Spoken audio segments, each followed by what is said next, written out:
दोस्तों आज की वीडियो में काफी महत्वपूर्ण टॉपिक पे बात करने वाले। कई बार पत्नियां कहती कि साहब दहेज केस में पूरी खानदानी को जेल करा दूंगी मैं। जी हाँ, मैं तो पूरा चाहती हूँ कि पूरी खानदानी को जेल हो जाए।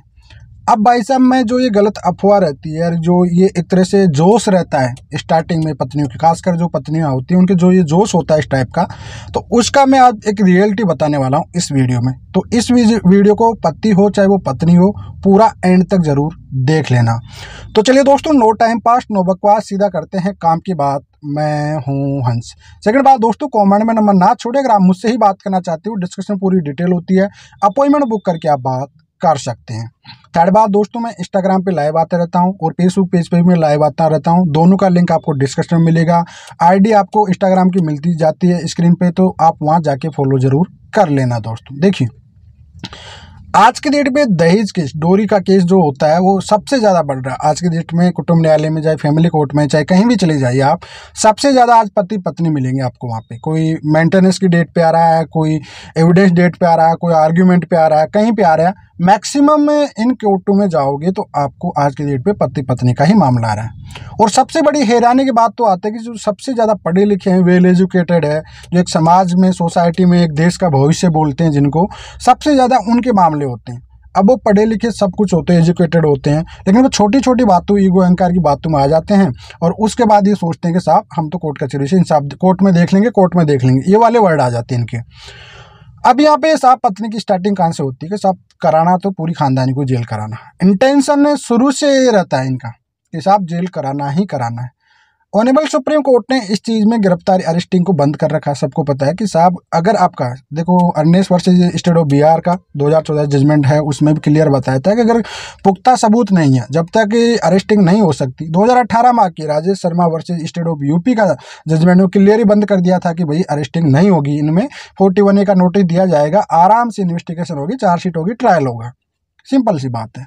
देखो ये सब चीज़ें ऑनरेबल सुप्रीम कोर्ट की रूलिंग भी आ चुकी है, जजमेंट भी, कहीं हाई कोर्टों की जजमेंट भी है, सब कुछ है। अब ये चीज़ें प्रैक्टिकल हैं।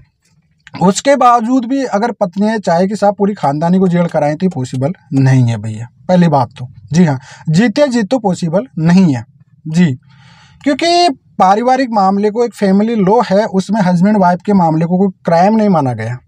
पहली बात तो, जी हाँ, मतलब एक पर्सनल मैटर होता है, ये हस्बैंड वाइफ का पर्सनल मैटर है। तो उसका जो भी डिस्प्यूट होता है, किसी भी टाइप का अगर इनका डिस्प्यूट हो रहा है तो इसको भाई दूर करना पड़ेगा।